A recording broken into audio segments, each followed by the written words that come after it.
We live in a world that is terrified of silence. From the moment we wake up, we are bombarded by notifications, news cycles, and the constant internal chatter of our own anxieties. We've become a generation that equates busy with important and noise with life. But what if the very thing you are running from, the quiet, is actually the place where your soul is meant to be healed? Today, we are exploring the theology of quietness.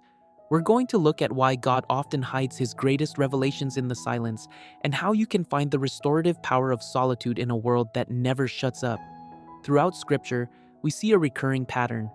God does not compete with the noise. He waits for the stillness. Think of the prophet Elijah on Mount Horeb.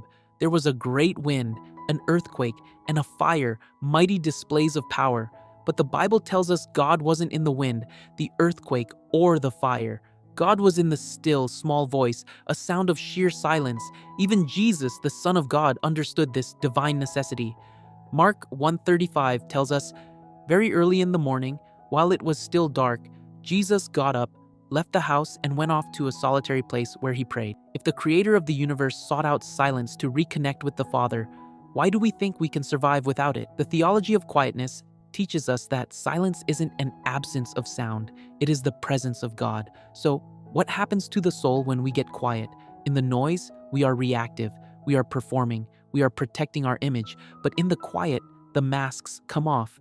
Silence acts as a spiritual mirror. It reveals our fears, our idols, and our exhaustion. This is why silence is often uncomfortable at first.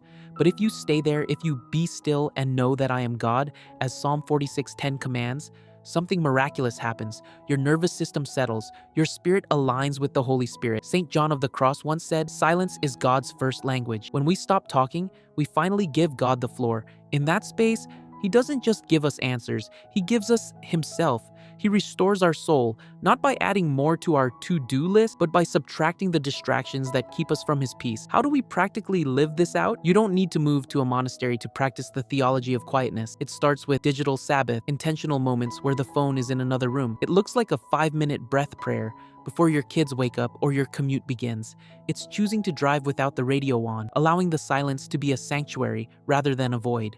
The goal isn't just to be quiet, it's to be attentive. In the silence, ask God, Lord, what are you saying in the space I've finally cleared for you? Your soul was not designed for constant input. It was designed for communion. Today, I challenge you, find 10 minutes. No music, no podcasts, no scrolling, just you and the Father. If you found peace in this message, please hit the like button and share it with someone who's feeling overwhelmed today. And I want to hear from you in the comments. Where is your favorite place to find silence? Let's encourage each other to seek the stillness. May the peace of God, which transcends all understanding, guard your hearts and your minds in Christ Jesus. Amen.